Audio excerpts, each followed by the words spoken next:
Now, if you see the flag on top of that car, you think, hang on a minute, that doesn't look like much like Scotland or France or Germany. That's because the young man sat in there is, his name's Andrei Arnova. He's from Estonia, which in English is a bastard long way. The only time you'll ever hear the word Estonia is either here or if it's in the Eurovision Song Contest. You don't hear Estonia mentioned pretty much anywhere else, do This you? guy needs a medal for dedication. This is his second visit here as well, actually, isn't it? Yeah, he's been over here with his rig 3 years ago, 2019, the Doorslammers back then. That car was a comp stroke top Doorslammer car. This one is a full-on Pro Mod. He's here for 2 weekends in a row. The car itself has run a personal best of 5.88, I think it was, which was TEP last summer. Yeah, it was indeed 5.88, 247 miles an hour. And as everybody always says, they're only looking to go quicker. There is a full-on, for all you drag race nuts out there, there is a full-on Proline twin-turbo Hemi under there. Basically, this is a US Pro Mod car. However, it comes from one of the, at the risk of sounding rude, more obscure countries for the simple reason that they don't have any full-time drag strips in Estonia. Anytime he wants to go race, he has to go and get on the boat, either to go to Finland or to go to Sweden or to come all the way here for your viewing pleasure. I think you might need the flag taken out. Yep, there we go. This is a 5-second race car. Let's see what he can do.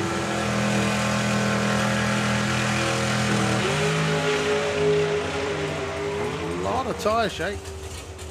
Yeah, 119.60 shoots out half track.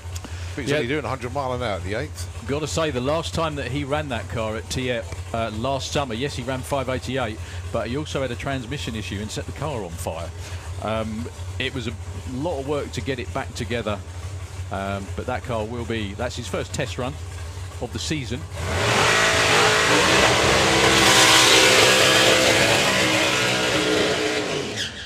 Yeah, his first test run of the season, and we are unbelievably glad that he made the journey. Oh, and the next one too. I know. It's good here, isn't it? Oh, yeah. Everybody just wonders why we're running one lane. Is because these are very high horsepower cars, and it's one lane is bin preps for them effectively, and this is just the way we're going to be doing it just for a few minutes anyway. So this is Dave Smith, Mr. Dave Suicide Smith, as he's known, for what looks for all the world like a pro stock Jag, doesn't it? Terrific car. It is. Now then, he's been running at the Santa Pod events in Comp Eliminator, and he's openly admitted he's data gathering. So once he's got all his data, he goes, yeah, right, I've got everything I need now. But is he, like, be interesting to see what he does this weekend. Very interesting. Has he got? Is he going to unleash something? I'm intrigued. Well, the thing is that fantastic. the car itself over the years, when it was also owned by the previous owner as well, and when Dave got his hands on it, very wayward. It was never the most well-behaved car. Dave's done an awful lot of work to try and get that straightened out, and it's starting to come together. He's been in the sevens a few times with this car. 113.60. There you go. There's pedal. a traditional wiggle about 330. Still goes 8 flat at 171. Not a bad opener. Again, it's all about testing.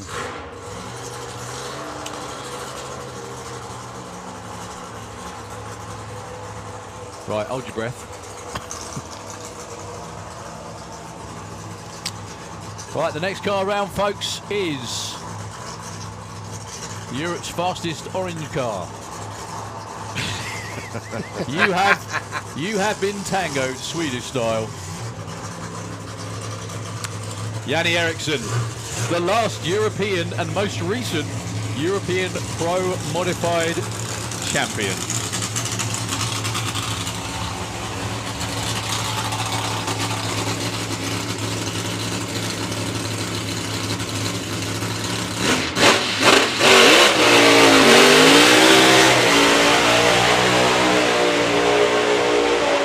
I'm loving the graphics just on the bottom of the rear window. It's a clutch car.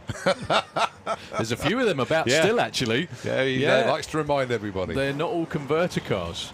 So anyway, Jan Eriksson is the defending from 2019 European Pro Mod champion. He was also, by luck of fate, he was the second blown door car in the 5.7s with a new Mike Janis supercharger sitting on top. What was the thing? You're too young to remember this. Do you remember at the end of Record Breakers? The end of Record Breakers, Roy Castle used to play. If you want to be the best, that's dedication. What you need. That's exactly what these guys have got. They're the only. That, Luke?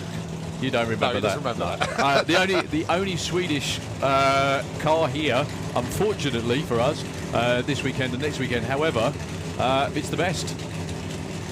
Judging on recent performance, that is. I'm not trying to upset anyone, but he is Pro Mod 1. So his first test run. He has actually been racing over the last couple of years, but he's been running in 8th mile top door slammer events out there in Sweden, generally winning them as well. This is one seriously quick race car. This is their first run on a quarter-mile racetrack in, well, nearly 3 years, would you believe? Oh, no, beg your pardon. He ran at Tiepp last summer. Forget I said that.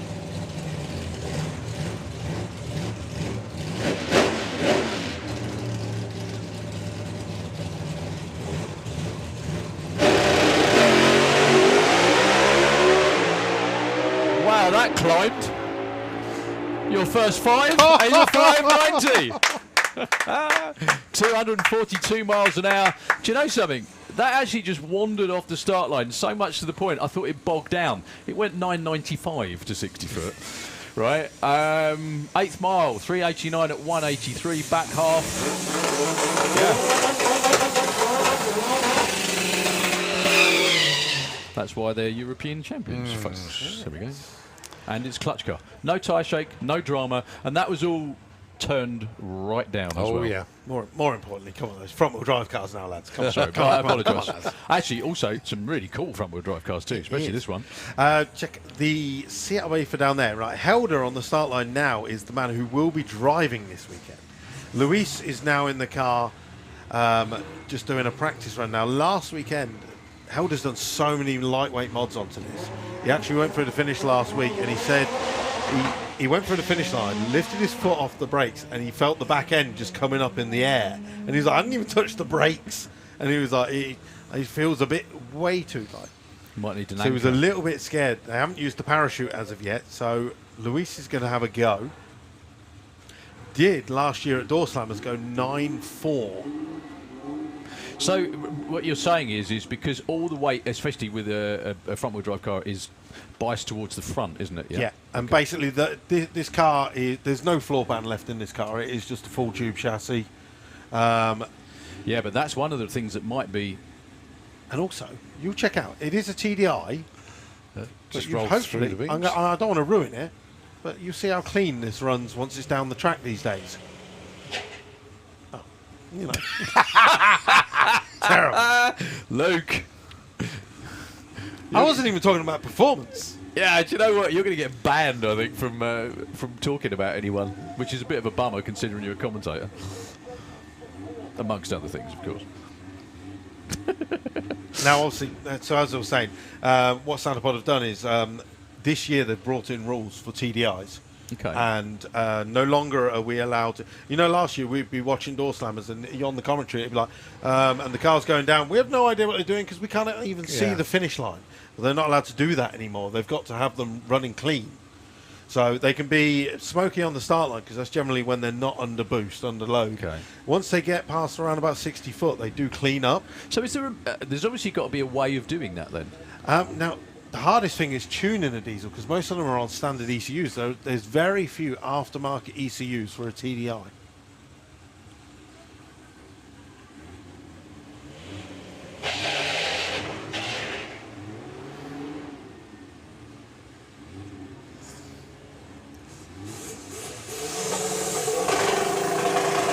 And then after saying that, Luis goes 11.10 and 115, quite smoky. They just do it all to prove us wrong. He did. I mean, I can't hear Ian in my headset today, but I can guarantee you he's up there saying, that's not clean, needs to be sorted out. That was probably a no nitrous run. as I was saying, last weekend when Helder went through the finish line, he actually went, I'm scared of the car now. Is that right? Is this right? 860 this car's been. Golf. Wow. Oliver Huban from Germany by the look of it with four-wheel drive. Is that the Don Octane? No, no. This would be Oliver. Well, unfortunately, Mason Critch having issues at the top end of the track there. No, this is a new car to me. Oh, no. Well, at least we know the car's running, as it disappeared in a little cloud. No, unfortunately, the Don Octane has now retired from drag racing. Oh, okay. Sadly. So how come his name lives on this car then? That's his tuning company. Okay. Wow.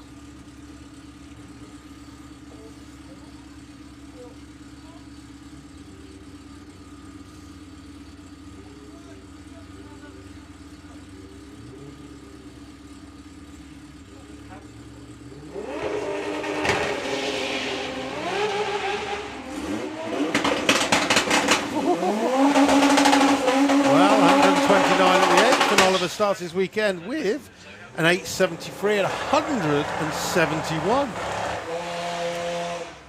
Nice. Considering the movement all over the place there, 150 to 60 and 583 at the 8th. That was but the way it picked up speed in the second half of the track.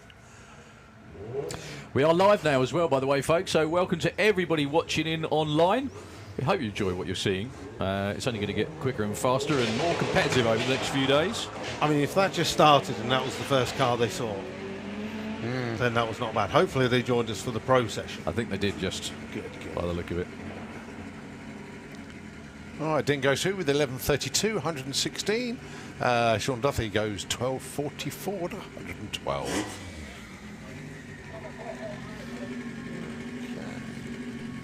Right, so just below us, Pete Cole back round with the Renault 5 GT Turbo.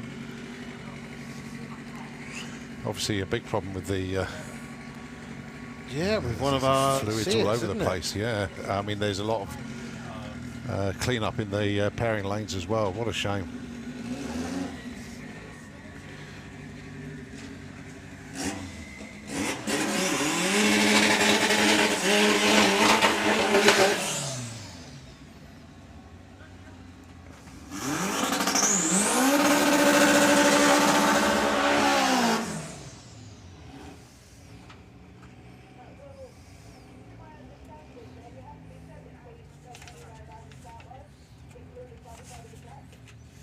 Right, so Peter Cole with the Renault. And he is taking on, I can't remember who it is because he's not got his correct number on the back. Well, so I'm just going to suss it out. No, I can't.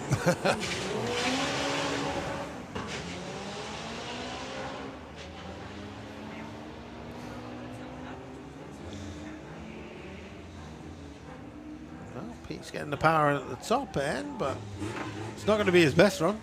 Goes through Well, they're happy with that. With 10.91, That's a quick 135. That is quick. That wasn't even on a pair of slicks, I don't think. 135.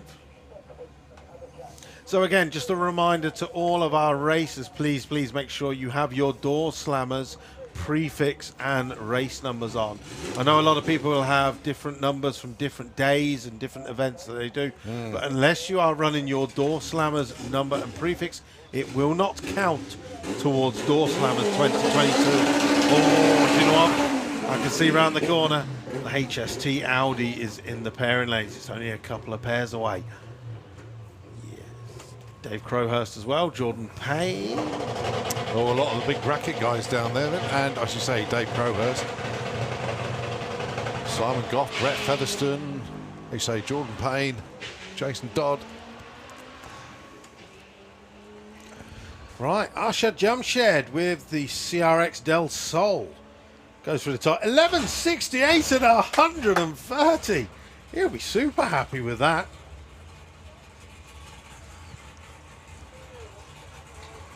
$20.52 for the Fabia.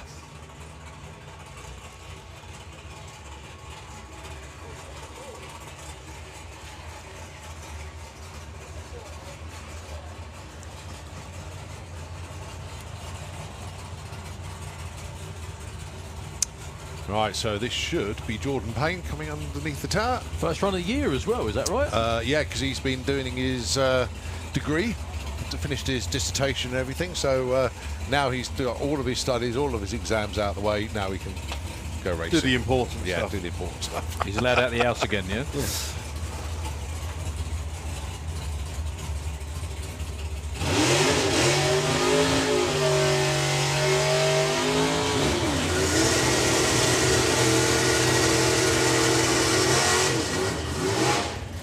Going alongside Brett Featherstone. With Nova Scotia, which is an awesome name for an awesome looking Nova. And with the completely invisible dialing board as usual. Well, at least he doesn't need... Oh, no, he does need it this weekend, doesn't he? It's blue. We It's can never terrible. see it. Yeah, I think it's the one that came with the car, or he's trying to make it match the colour scheme, which is very nice of him, but you just can't see it. Yeah.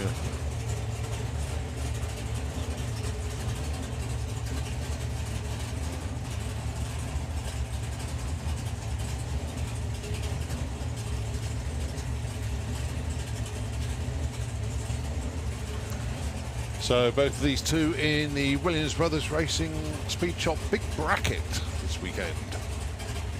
Jordan entered, I think it must have been a couple of years ago, didn't he? Or no, can't have been a couple of years ago. And he just red lit both, went out round one. Well, no, it's just that he came up against such stiff opposition, and he was just unlucky.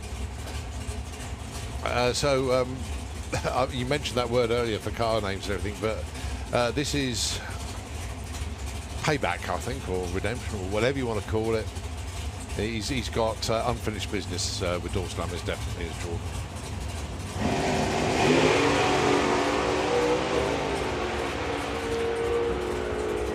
Having a little bit of a wiggle towards the top end, but he's got it under control. Great first pass, 751, 182. Big speed as well, 984 from Brett. So Mr. Goff.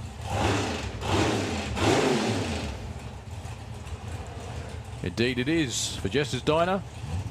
Jeff will race engines. Brought Jeff with him to the podium back at Easter, Yeah. didn't they? Yeah, Brett took that one, didn't he? Great race in the final. Simon as well. took the stripe, but he broke out. Going inside Jason Dodd.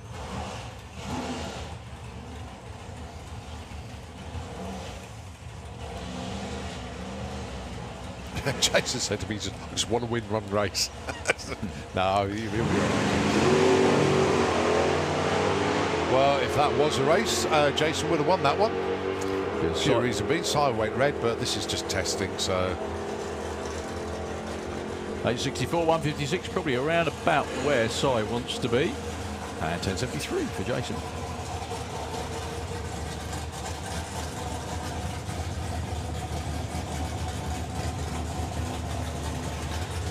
So, Katie Booth, and excellent to see the big Barracuda, the Mark Bailey.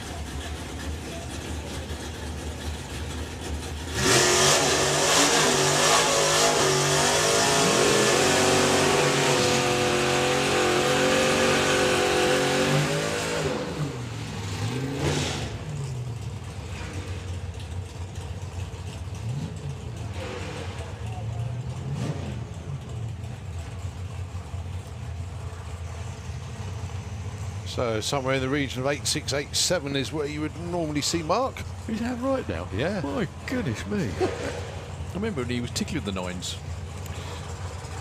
Yeah, it's quite funny though, because when he started running in the 8s, he moved to Super Pro, then they moved the index from 9 down to 850 in Pro ET. I can't remember, is he back in Pro ET No, now? he stays in Super Pro. Lovely wheel stand off the line, wheelie bars getting a bit of a workout. Good reaction times for both of them actually. 884, 151 and 1066, 125. Excellent job for Katie. Yeah, it looks like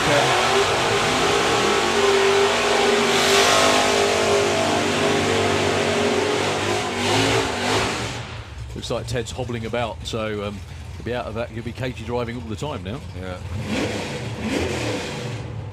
So Billy Gain taking on Lee Charles. This could be a random first round pairing tomorrow or Sunday, actually. Well, Billy is the one with the target on his back. Winner of the big bracket last time out. Actually, I think Billy's done quite well at all of the big brackets. He won the Sunday on big bracket last year, and Keith Herbert won on the Saturday, if you remember. And as if by magic, here comes the newlywed Mr. Herb. That's so that Jim doesn't have to walk very far to do the dial-ins for both, although he's not. no dial-in needed today. So Lee Charles and Lord's Billy Gain.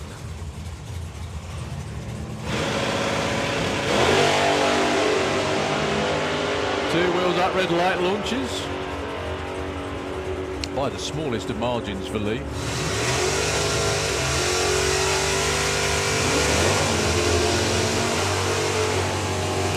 10.17 for Lee, 8.67 for Billy Gain. Great to see this chap back again. Yeah, the Chief Herb himself, Keith. And taking on Guy King. First time I see Guy in a while, actually. And he's got his lads with him. I don't know if they're here yet, but it's Harrison's birthday they're celebrating this week. So, Guy is racing in the big bracket tomorrow, but then they're all going off to the Snow Dome in Milton Keynes on Sunday for skiing, and then they're back here for the Euros next week. Main event, I should say.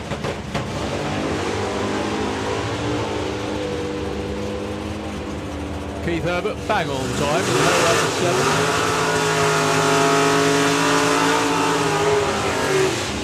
9.62 and a 10.35.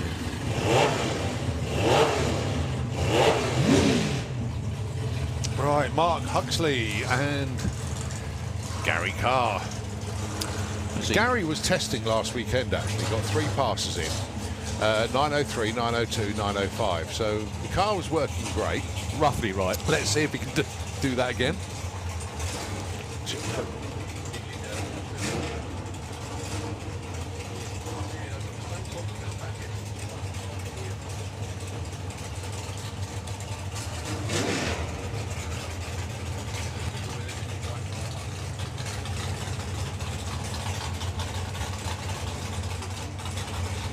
So very low 10s for Mark, possibly into the 9s. Very low 9s, nice to see an 8 for Gary Kerr riding that front wheel up. That was a beautiful launch for Gary. He needs a rudder on that, not steering, doesn't he? 920, 147, 1027.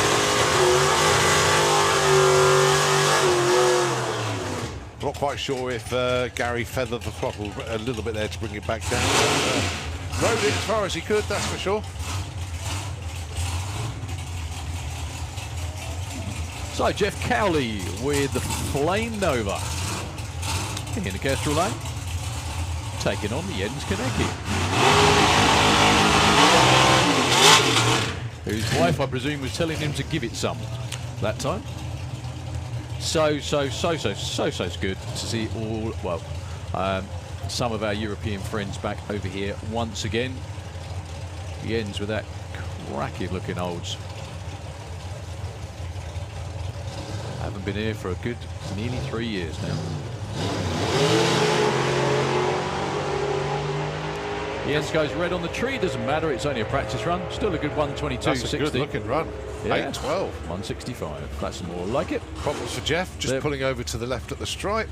They'll be happier with that. I mean, 20 mile an hour, Jeff's obviously got a problem there, as he wouldn't have slowed that much. Ooh. He was doing 95 mile an hour at the 8th, so I think he's still moving.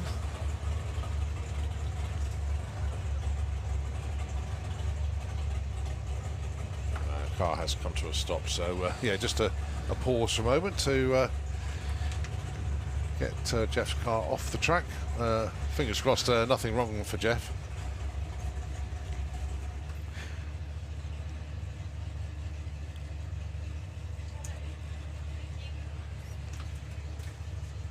let's have a quick look in the lane, see who's well, Tim Stanbury is below us, along with Pete Lane, and a whole host. Oh, hey, John Tebenham is down there. Don't forget, John's running in 2 classes this weekend. He's in the big bracket with the Pop, and he's also in the Pro Door Slammer with Lightning McQueen. Ronnie Mercer is down there, Dave Crowhurst, and Luke knows the front wheel drives and the 4-cylinder, so I'll let him call those ones out. Well, the funny thing is, shout out to Ed Keach, who's sitting at home saying, he says FFS. I don't know what that means. I think it's swearing. But he says, can we hurry up with the HST Audi, please? I was supposed to pick the kids up from school ages ago. Well, it's in the lanes. It's in the lanes. It's like 3 pairs away, but no, we got this. He's like, I'm supposed to be going. Hello. Right, my fault. Again. Right, so let's just have a quick look. It looks like Jeff Cowley's car is actually being just pushed through the first exit, sorry. So next pair will be doing their burnouts very, very shortly indeed. And that is Pete Lane with the yellow Barracuda, and Tim Stanbury with the Camaro.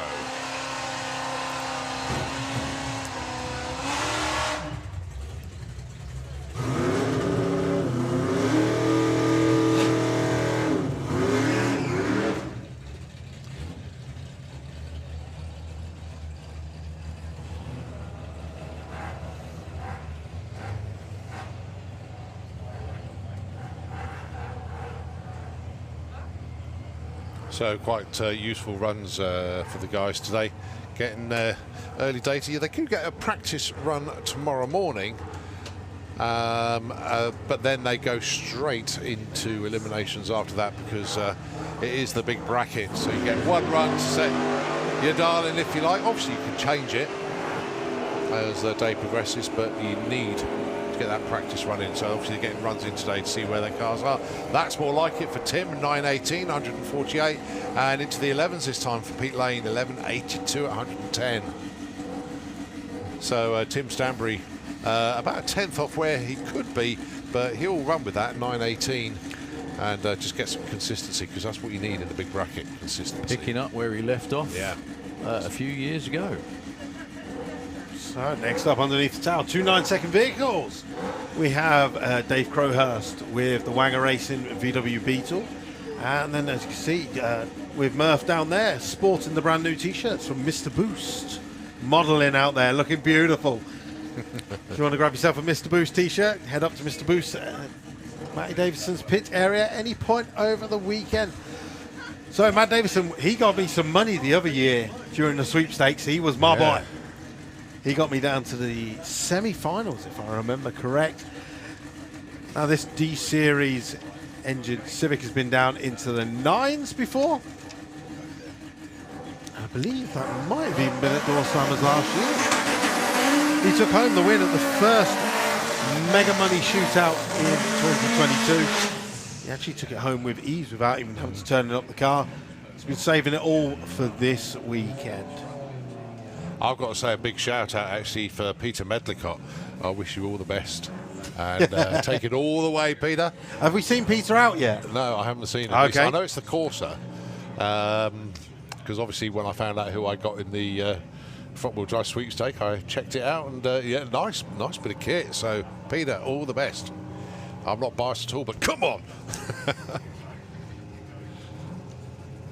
So Dave Crowhurst, Matt Davidson.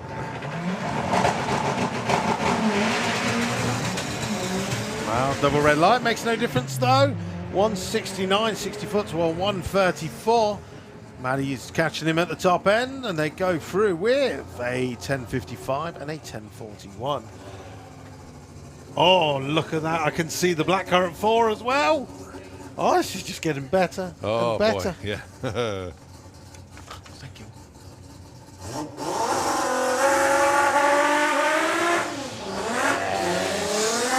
Right, Ed Keach will be happy. Yeah, Dale Ryan and Hubert Strenberger. So, this Audi is basically a Volkswagen Audi Group dream. Full Pro Mod chassis, Liberty gearbox, billet R32 engine, Wow. Makes 1,588 horsepower. On his first checkout pass at Kiskelanca in Hungary, went 7.8. He looks on the other side. He's like, oh, no, wrong side. Just closing all the doors. Well, this is going to be the last pass, the first pass since Hubert went through the finish line on the roof a few years ago. So whether he's going to go for a nice, easy checkout pass, not by the looks of it. Well, 139, 60 foot. At the 8th mile doing 131, and Hubert starts his weekend with an 8:59 at 155. But if you get a chance, ladies and gentlemen, just when you're wandering around the pits, have a look over that car. Some of the modifications on there are just astounding. But talking of astounding, looking out the window, seeing Blackcurrant 4, it looks like the photo, like the drawing that they had done, what, 5-6 years ago?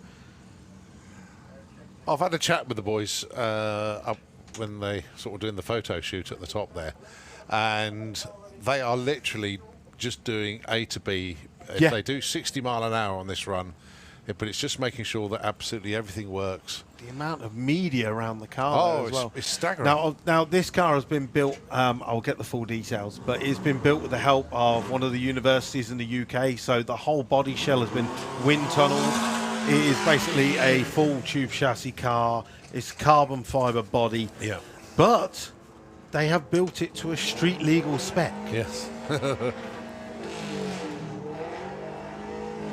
The batteries, lithium cobalt. And how about this for a strange fact? He's got 1,000 Newton meters of torque at 1 RPM. One. It's just a mess.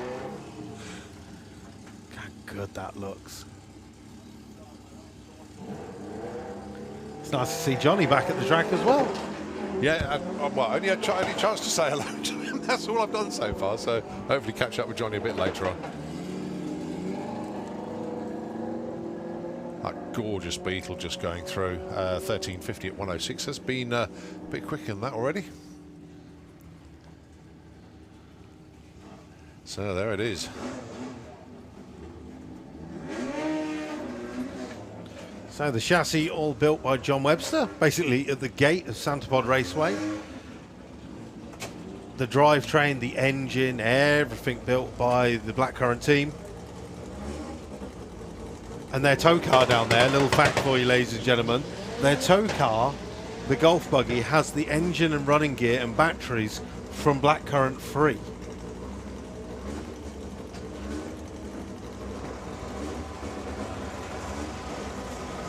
It's going to be the quietest maiden run ever.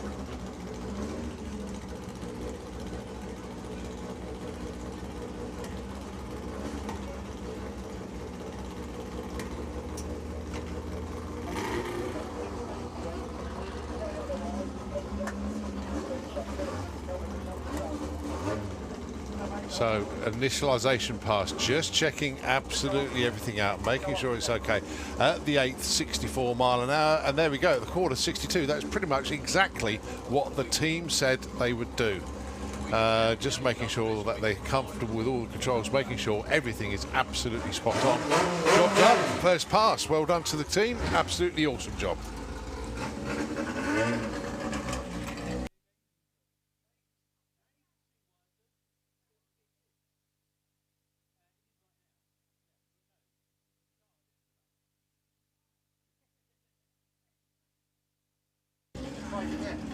Right, Lucas Dalgleish.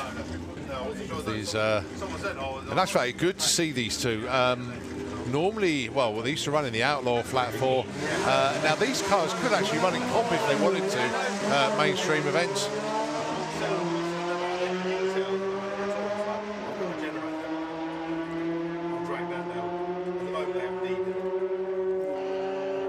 .12.26 and 15:05. Thank you very much, Tom. Hopefully that will be better. Sorry about that.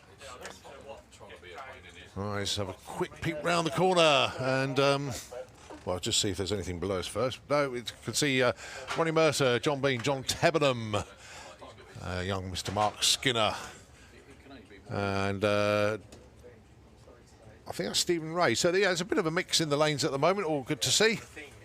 But just a little bit of glue going down at the moment. Tell you what, a couple of adverts from Nitro FM would be perfectly slotted now. Be back very, very shortly indeed. Do not go away.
Well, folks, it's the match race of the weekend coming up right now.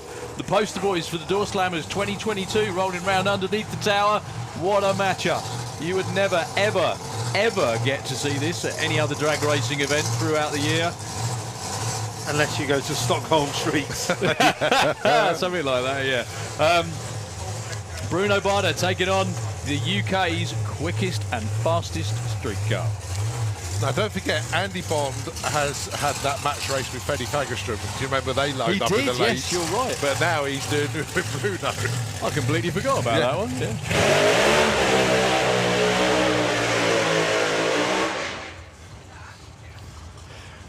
Yeah. It's a proper... I don't want to say it quite like this, but it will be. It's going to be a deathbed memory for Andy Bond, I should think. That is trying to spank a pro mod. Depending on what they do, this is Bruno's first run of the season. Bruno is one seriously wily competitor. And he's also a short bloke, so that's why I like him. But he's a really good bloke. He's been around European drag racing for a long time. One of my favourite Bruno stories was years and years ago when he first got this car. He raced in Scandinavian Comp Eliminator, and he used to travel. Bear in mind, he lives in Switzerland. So he was at an event in Norway. If he won the event, he won the championship. If he didn't, he was going to have to go all the way to Finland just to tie it up. Yeah. He lost the final. So he had to then go all the way to Finland as well, just to make sure he won the Nordic Comp Championship that year. That was in the early 2000s. The man has some serious dedication. He's also not been too bad since he turned it into a pro mod as well. He is the defending Doorslammers champion from early September last year when the event was held at a different time. Taking on Andy Bond with the ugly sister in the Kestrel lane. Both 200-mile-an-hour cars. Yeah, let's not forget Andy Bond's Doorslammers event last year. That incredibly burned down. Won't be doing that here. But let's see. The poster boys going at it here on Friday afternoon.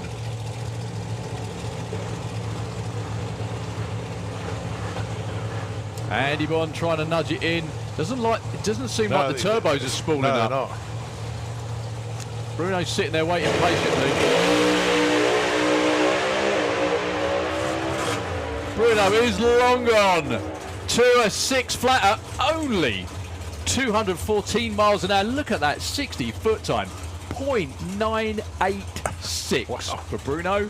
To the 8th mile, 3.89. No speed recorded for Bruno. That was exactly the same half-track number that Jan Eriksson ran earlier on. The difference is Bruno's car doesn't back half quite like Jan's does.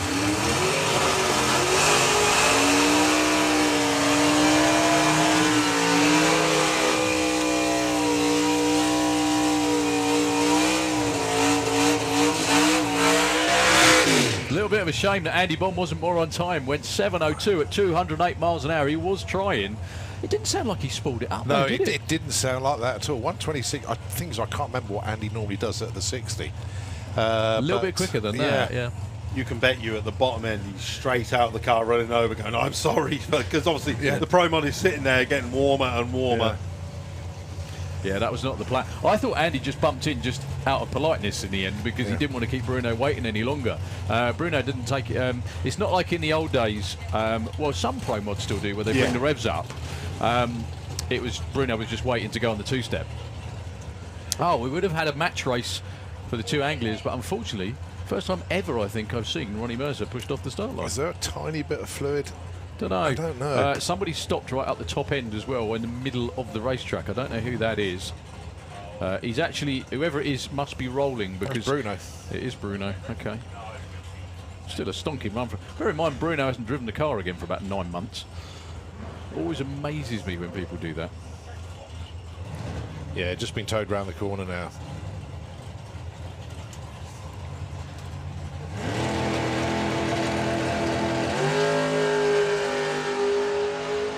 So one of two cars that JT's got to play with this weekend.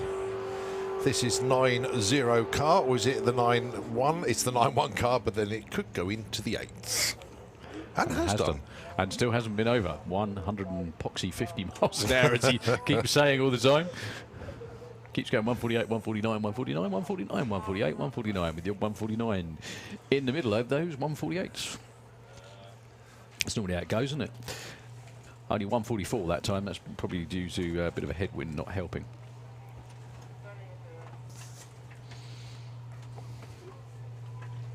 Yeah, but the great thing is about the way that Doorslammers works with the especially with the random pairings, is that there's a few cars in the field that are a bit outgunned when it comes to performance. However, there's nothing to say that they won't either race each other in round one, so they've got a chance of going further, or one of the other faster cars will break.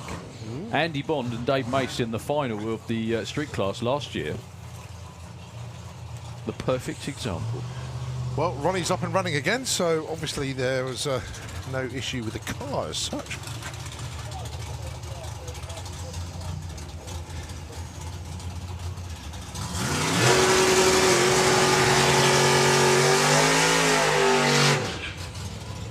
Whatever it was a quick fix.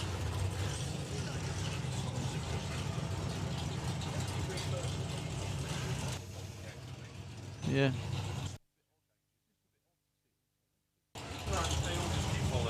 Oh. That'll be why then.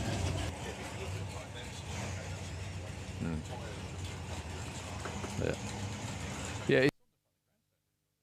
Okay, so Ronnie Mercer hoping for a nice clean run this time. 880s like clockwork normally this car runs.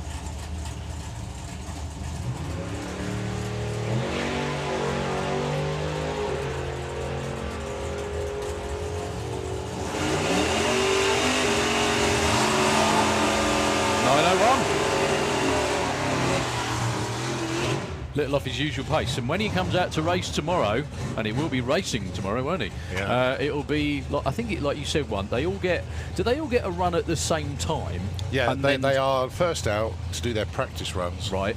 And then it's round one, random pairings. Seriously cool. That's right, we can just double check the run order, just to make sure that is correct. So, Christoph Burfeld. Yeah. First thing out tomorrow morning is the big bracket test run. So another poster boy for the Doorslammers in the Kestrel Lane. Christoph Burfeld taking on John Bean. That'll be good.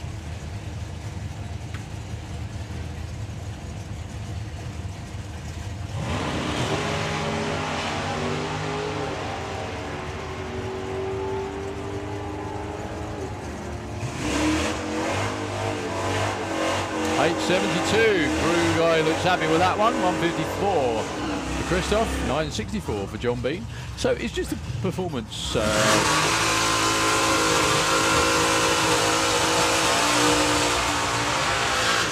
performance improvement for John Bean, just nitrous. Yeah, is that it? But yeah, basically. I mean, yeah, they've been working on the car, but it's still the same engine that the car has always had, but the new the configuration of the nitrous system has really stepped the car up. I think he likes it. Oh, and he's successful as well. So Thomas Bublitz in the Kestrel Lane. So I'm pretty sure that's Adam Novak in the Auto Glim Lane. Giving him a good race as well.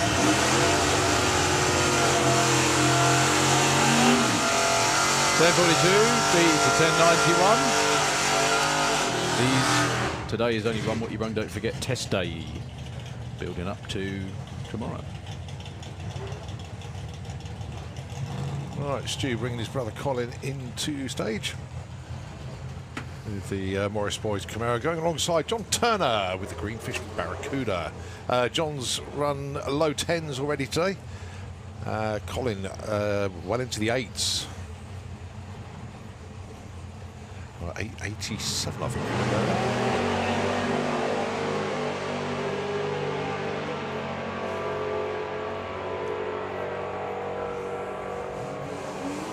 886 this time round, and 1014. Pretty much mirror images of what they ran earlier. Colin is basically looking to run 890, which would be his Super Comp index, but in the big bracket, he's just looking for consistency. Now then, he doesn't have to run to 890 what he normally goes. He can change it to 886, entirely up to him. Right, Neil Alute with the pickup.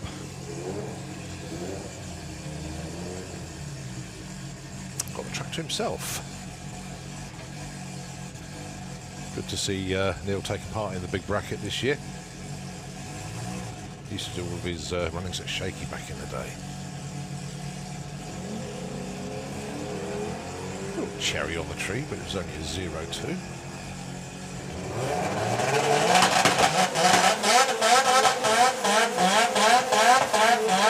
$11.83, 111.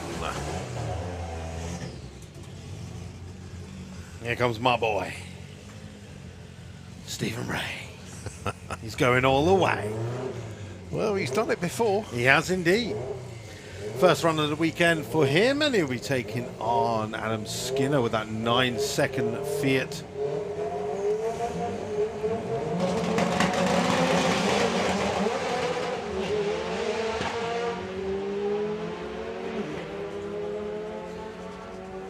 Adam definitely going the long way round. 10.38 and a 10.52. Stephen Ray, 139 mile an hour, basically. That's it. I'm happy with that. That's a nice checkout pass from me, man. I'm feeling confident.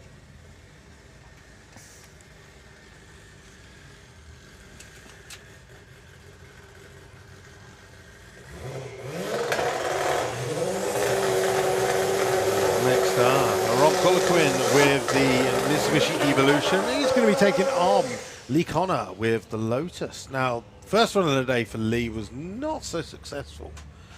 He'd have taken it back. I'm loving the name, the Hypno-Toad. So Robert entered one of our big money shootouts earlier this season at the Fast Show. His personal best is a 12.33.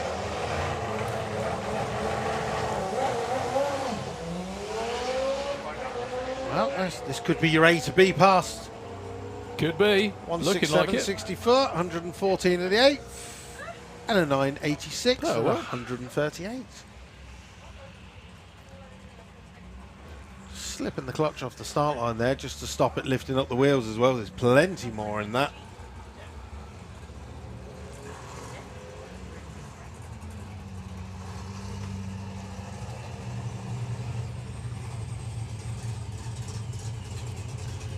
That patina dirt in the roof.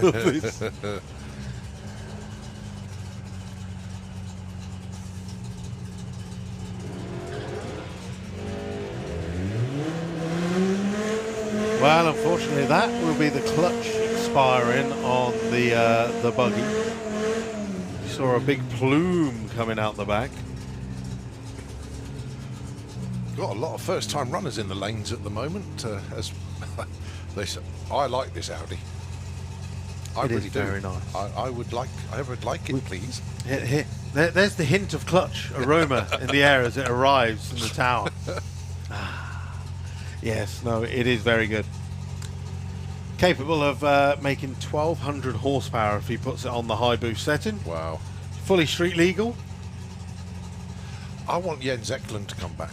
So do I.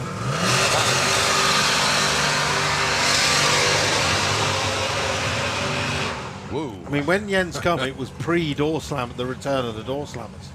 So hopefully, at some point, we can get him back over, because this is definitely an event where he has a car that could stand with a good chance of taking some money to pay for that trip. Yeah. Right, the Chinky Nova, as the car is known. That is cool. That is so cool. Doorslammers debut, then for Thorsten. Yeah, you used to normally see him riding bikes, top gas bikes to be specific.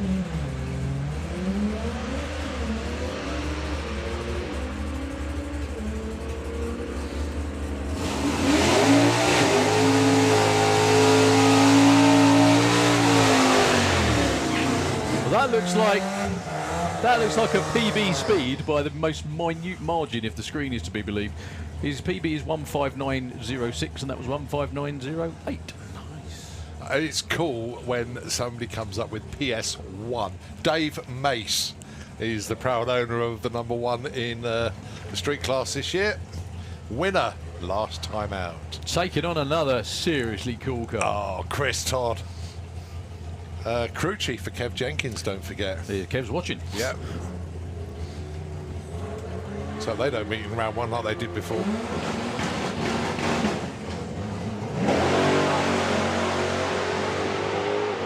128-60 for Dave.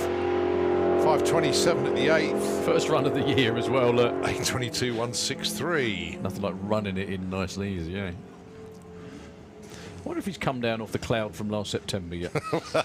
We'll find out, won't we? But that's when we do like a look back to Doorslammers over the years. So that'll that is be gonna one of them. One of the outstanding memories. It really will be. It's got to be the longest voiceover for one race, anyway. I didn't even know. Was it like 4 4 minutes? 4 minutes, yeah. Yeah, Dave and Ian just sat there sharing a bag of sweets. Right, so just so you know, I was listening to some of the commentary from another end. So obviously Charlie Roberts down there with the 5 up. Yep. Not the sup, 5 up. And it's obviously you see the 5 up logo on the side. Yeah. I did that, and it's from the 7 up. Yeah. But because it's got a 5-cylinder, yeah, that's why it's called the 5 up. I actually had a word with Charlie last night actually. Bizarrely, it's the driver's side headlight that he's got just a great big gaping hole there. He's got an original headlight but doesn't want to split it because it will probably ruin it. He's doing 85 of the 8th, goes through with a 13.0603. Sean though, 11.77 of the 160. That's his second run, that's his second PB.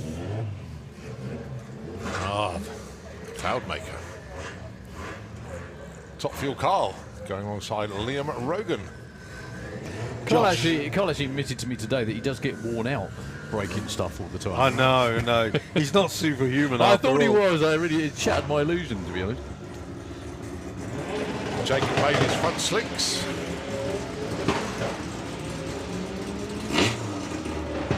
Again for Carl, they're spinning quite a lot as well. Now this was kind of a test bed because Jacob was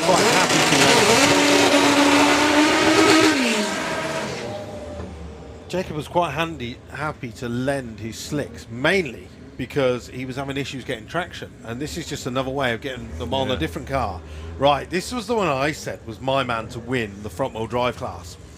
Euro Wells, or most people know him as manager, in the Auto Glim Lane all-motor Honda Civic that runs down into the 9s.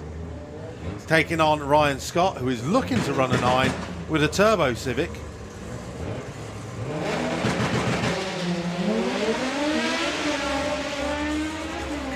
.158.60 for manager. We don't get the 8 mile speed. He goes through with a 10.04, 136.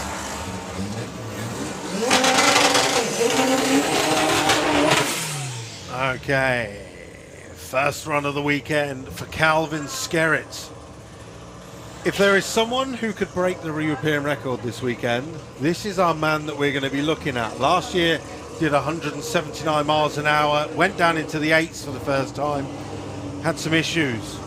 A year on, let's see what Calvin Skerritt can do.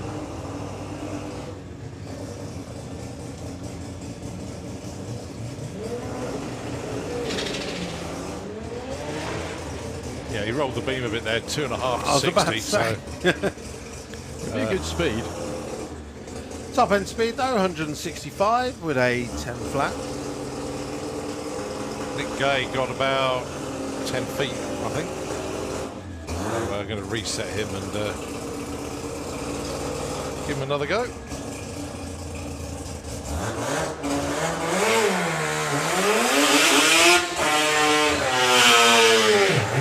That sounds like a Rotary. It is.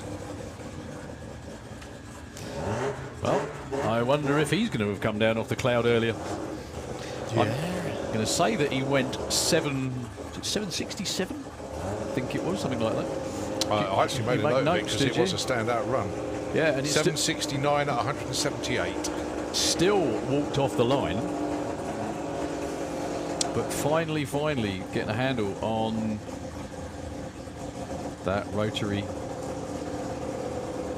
down there in the Autoglym lane. Just checking out through the top end in the Autoglym lane.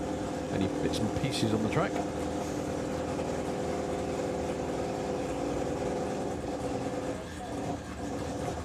I bet that was a seriously fun run after all the hassle that he's had over the years, making it quicker and quicker, and it's like all of a sudden it just fell into place.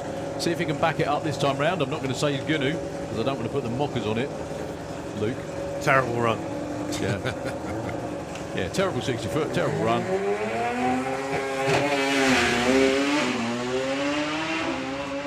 $1:20.60, that's a lot quicker to 60. What's it going to do through the finish line? Ooh. Oh, wow, 7:52. 179 miles an hour. Another huge personal best for James Wilde. And it still looks like it wanders. It just looks like he's letting the clutch out of the start line. Doesn't look like it launches, if you see what I mean. Incredible stuff. Loads more in that. 120 to 60 and 484.88. Oh, this is... I just love cars like Bob this. likes. I just saw the nod. I like.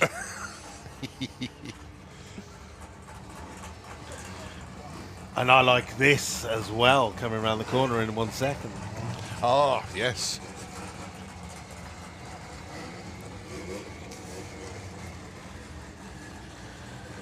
So, bye run for Oliver Huban in his Doorslammers debut with the Golf. Running in the 6-cylinder class.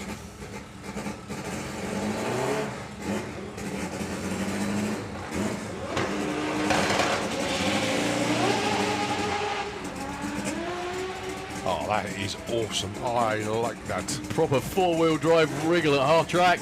872, 172 miles an hour.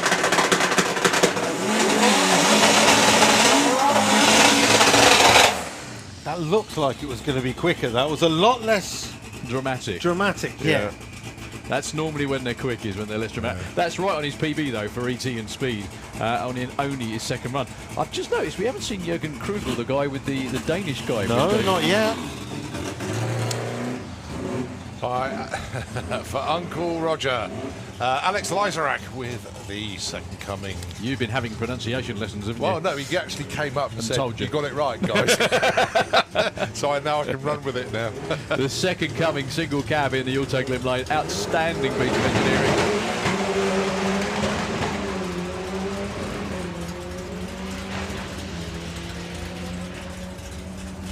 It's going to be a 9. Oh, he's got to shoot out before the finish line.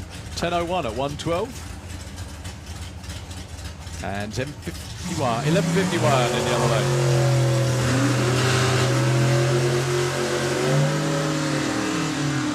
Alex was knocking on the door of the 8s with that car.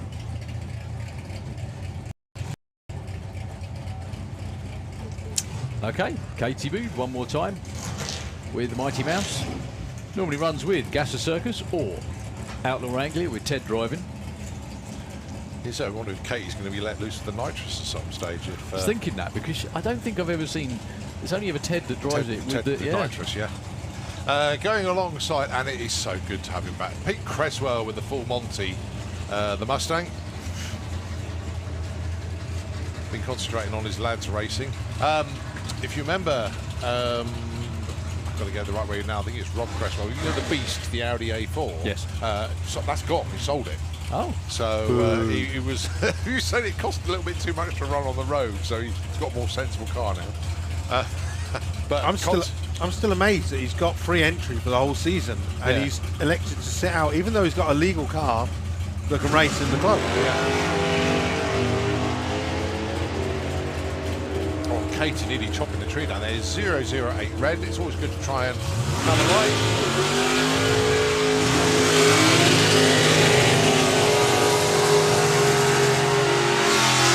Katie 1063, 857 for Pete.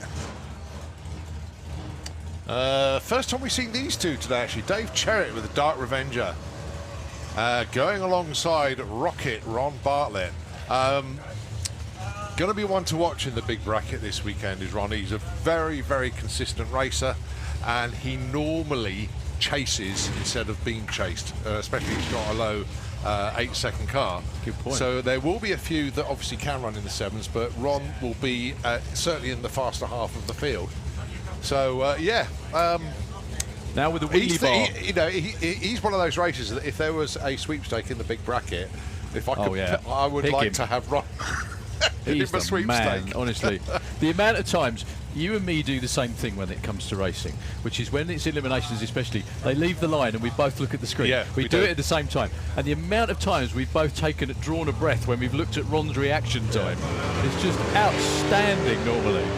Now then, Dave Cherrett, I think, could be uncorked this weekend, i.e. he'll be trying to run it in the 9s.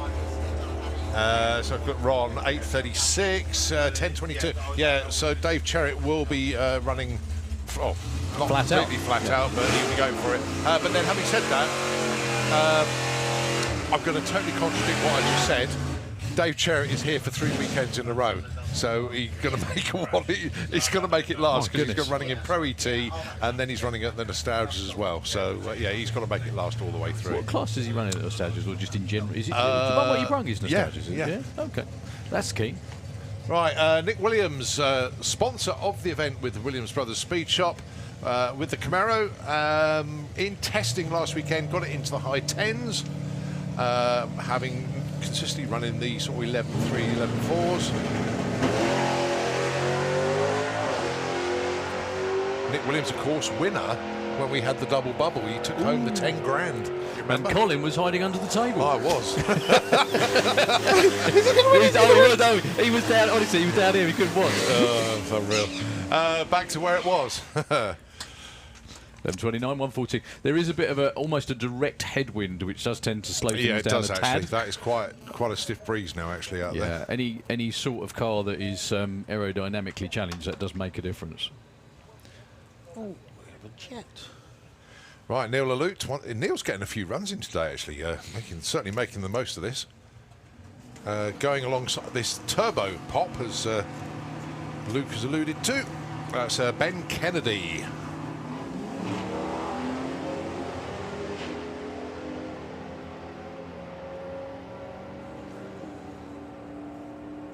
So looking for consistency now. 10:38, and Neil goes 11:75.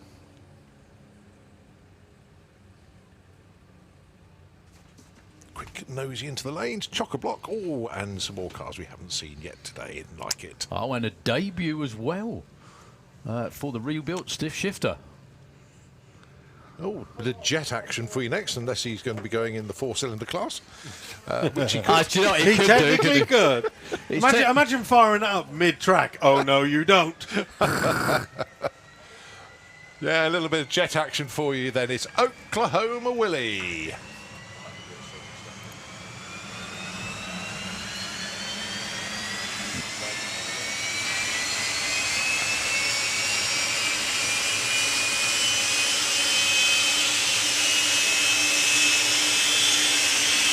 So don't forget, it's not just Doorslammers this weekend, it is VW Breakout as well. Loads of stuff going on for VW Breakout this weekend. Also Transit Mania.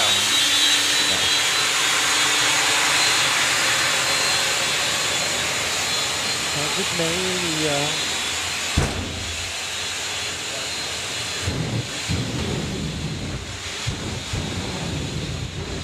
My eyeballs are warm. It is actually surprisingly warm. It is, isn't it? Always. It's nicely warming some days. Right now's one of them.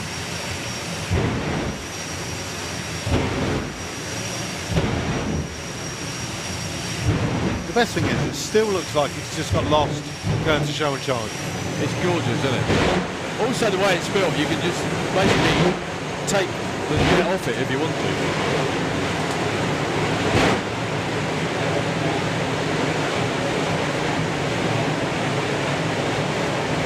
Actually quite far away from stage, and he's got the turbine wound up quite a lot.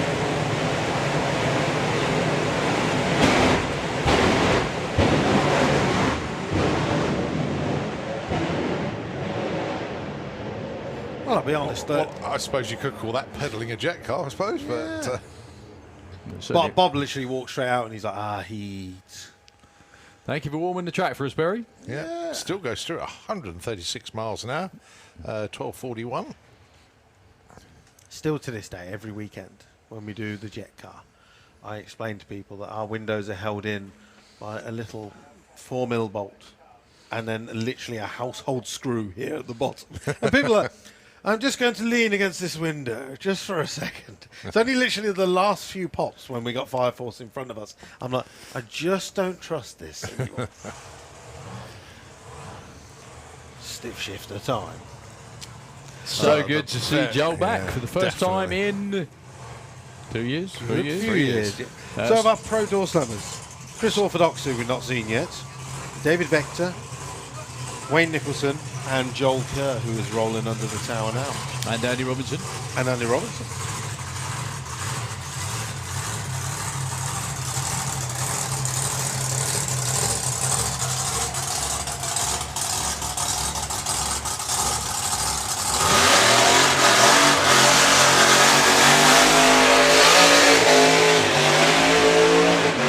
One more to add to that list, John Tebenham. Although we've seen him in the Pop, we haven't seen him in the Lightning McQueen. One of the best names for a race car. How do I explain this one? Related to your business. Yes, it's business related. Now, stick shift obviously is an American euphemism for a car that is changes gear by a gear stick. This car is called stiff shifter because Joel runs an Undertaker's. There you go. That's all you need to know. This is a brand new, just about everything. Unfortunately, a couple of years ago, he had a huge moment. The car was running 7.0s, almost like clockwork, trying to get it into the 6s. And unfortunately, the engine let go about 3/4 track at high speed. Not only did it burst the engine, it sent Joel into the wall and made a right old mess of it, unfortunately. So good to see him taking it easy on all the new stuff.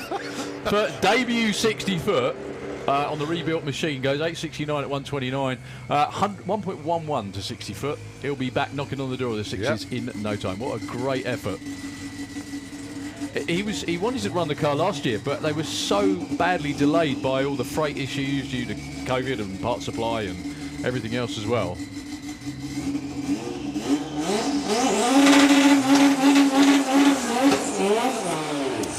Great to see him back. The shed. Not so much a shed anymore, is No. it?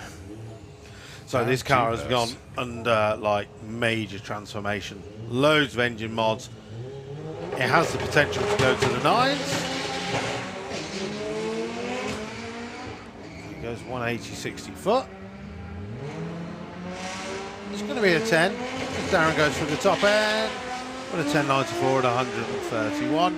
He'll be happy, to be honest, to go A to B because he was here a couple of weeks ago at the Vauxhall show and snapped some shafts on the start line. Simon Durans goes through with a 989 at 141.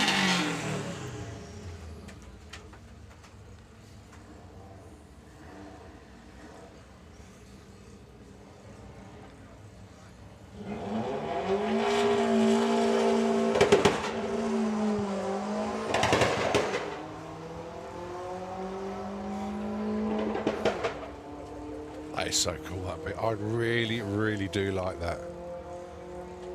1368 at 103. I mean, we're looking at fast door cars here, but a pretty much stock looking Beetle from the outside. You just see that parked, you go, oh look, there's a Beetle. 1368 is quick. It is. Very quick. You don't realise how quick that is. You're about to see how quick a stock car is. Well, this one goes in the 20s, so there you go. From the sound of it, it's got a Subaru conversion. yeah. What this? No, the Beetle. Yeah, the Skoda.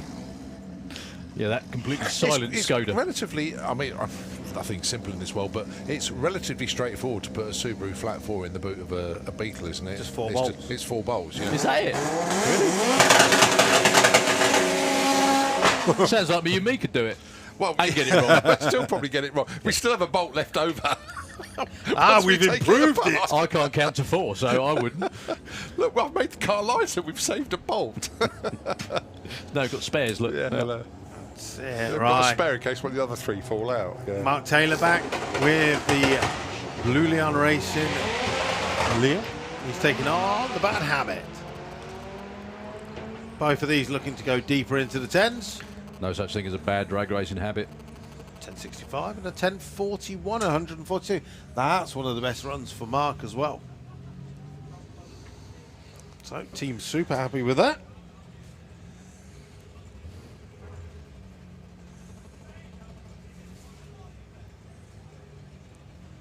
And another Subaru Beetle.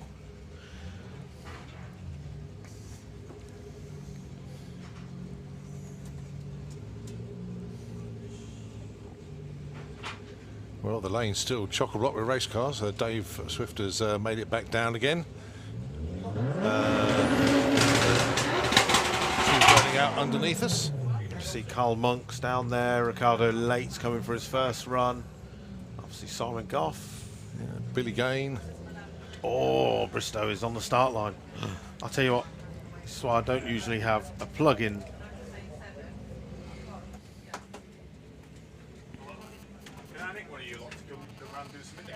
Yeah, sure. Now? Yeah, you are. Okay. So just taking his time to come into stage. Now the last run, Joe Bristow went 9:01.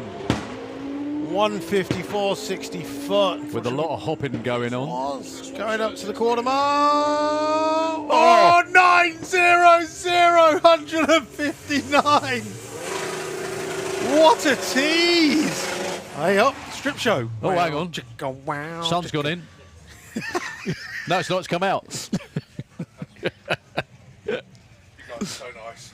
Oh, mate, we could have said a lot worse than that, but we're on air. Right, Ricardo Late with the TDI Sid Ibiza. Regular 10-second runner. Taking on Carl Monks with the Honda Civic.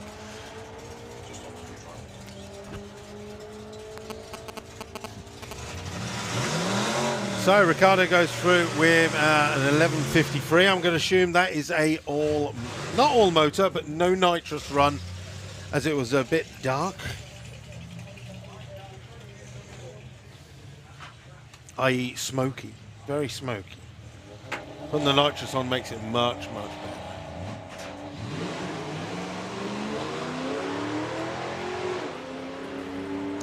So one of the Outlaw Street gang going up against the Audi.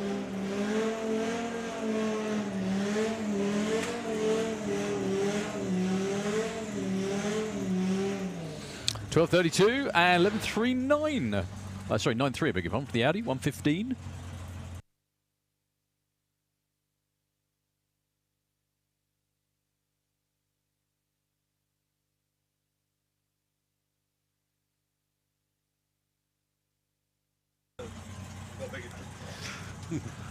So the indecently quick.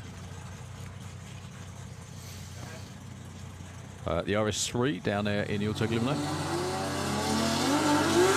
I can't even. I bet that's orange. Oh, look, there it is. I can't even begin to imagine how much a car like that must cost to build, because it's a brand new car. It's a £60,000 car just to begin with. Before you crack on fully with all the other build an stuff. engine, and that is it's not even like a normal engine. It's sleeved, larger turbo, inlet manifold, exhaust manifold. It's basically a £100,000 car. Out of a 60 grand, pretty quick car. Yeah. He's also sitting in stage waiting for the car in the other lane to do his thing. Luckily, it's a company car. I want to work for that company. That's it. MRC Tuning up in Scotland. That's Dave Henderson. According to the screen, best of 925 at 159. Monstrous.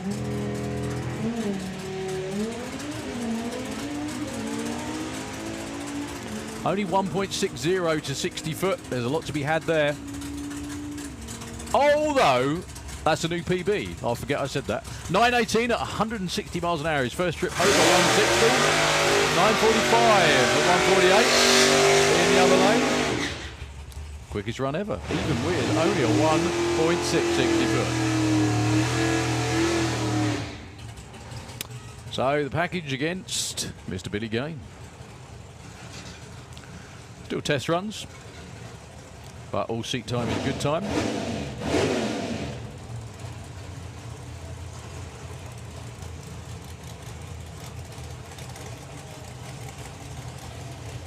One of my best images of Simon Goff was standing in what was left of my kitchen last year. No, the year before. Was it on a wrecking ball? Yes, with about three kids trying to manhandle a steel, like 7-metre steel into place, and Simon just picked it up and stuck it on his shoulder and moved it around with no problem whatsoever. So yes, he is the package indeed. He's down there in Hilton Lane, doing what he loves, sitting in the race car, having fun. Pretty close race. Oh, look at that. 2:8.63. I think Simon will be happy with that, though. He went 64 earlier. That was a 63. Bang on the money. I love also, if you look in the back of Lee Charles' car, the nodding dog. Yes. I wonder if it nods any faster on the way up the track, especially after a nice big wheelie. So Thomas Hass as well with the Valiant. He's probably had a clip around the ear from Natalie saying, stand on it on the start line this time. Don't just walk it off, please. Thank you. Thomas runs a Mopar garage in Switzerland. Now, could you think of a more idyllic job than that, ever? Mopar, fantastic. Switzerland, fantastic. Two together, Fantastic. Out of this world.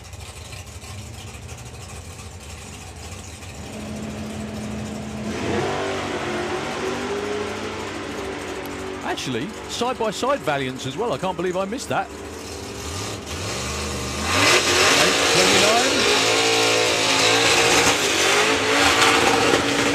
At 1:63 for Thomas. And a 10:28 at 1:30 for Lee. I think Dave enjoyed that burner. Yeah, he certainly did. Writing his name, look. Well, as long as his name begins with S. I did find that quite intriguing, the whole story behind, you know, the reason he bought this car was to get it, he loved the look of it, to get it baselined and then put a VW engine in it. But maybe, I don't know whether his priorities have changed, because up till this car, he did run VWs, didn't he? Yeah. He's also not going where his crew guy is telling him to go. He's saying, go over there. He's like, if I keep going back... Over there. No. That's still the wrong place. What are you doing? Get back in the middle of the racetrack. Hopefully Ian is going to... Well, he got there in the end.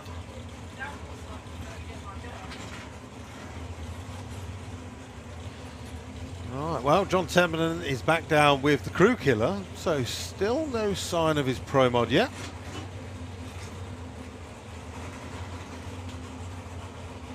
So he'll be lining up against Jordan Payne. Meanwhile, racetrack all to him safe. David Swift goes 1:19.60 foot.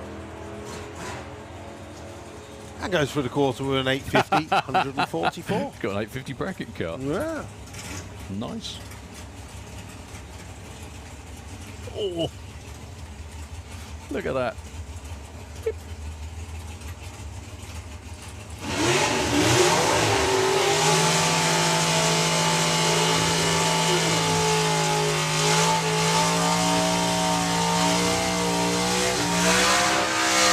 That can only be one man, and it is the one-man burnout competition with the crew killer.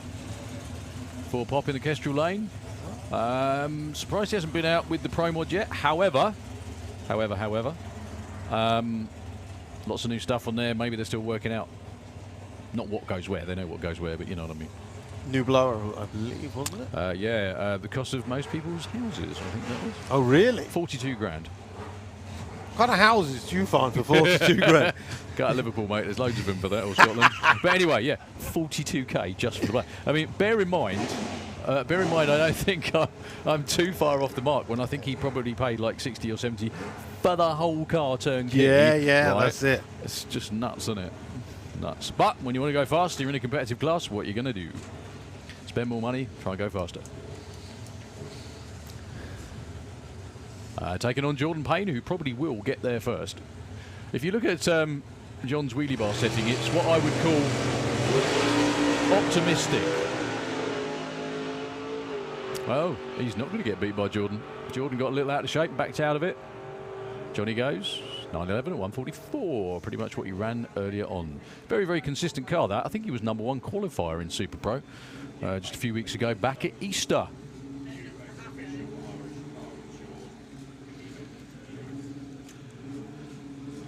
I don't know if the sportsman tree please on his roof is from like another event, maybe. I think it's just another one of them where Dave's just not cleaned his roof. He's not cleaned the car. He hasn't cleaned most of the rest of the numbers off the top of it as well, by the looks of Well, it. you can see the last dial, 965. Right, Luis again back round with the Seat Ibiza. Now, as we were saying earlier, the first run of the day was very, very smoky. I'm assuming that no nitrous. As we said last weekend, they had an issue where they went through the finish line and it literally lifted the back of the car up, and it kind of scared Helder.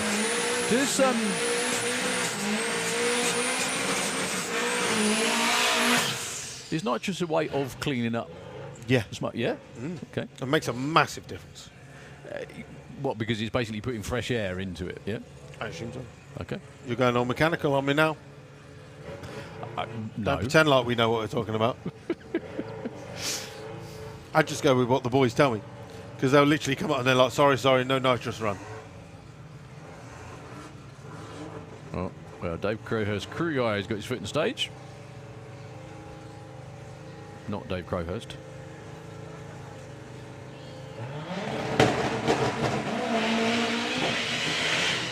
That's a lot of wheel spin for Lewis then. Right, 168, 60 foot for the Seat, 109 at the 8th, and he goes through the quarter mile with a 10.25. Oh, Dave trying to get out of the way of the car as Lewis, and Dave slows to a stop. He's got it nice and calm down there, but obviously issues with the Seat at the top end of the track. But Dave is A-OK. Yeah, Dave clicked it off early and got out the way. 11.25, good run at 138 miles an hour. Fire crew and ambulance on the way doing their thing. And we're going to pause just for a couple of moments.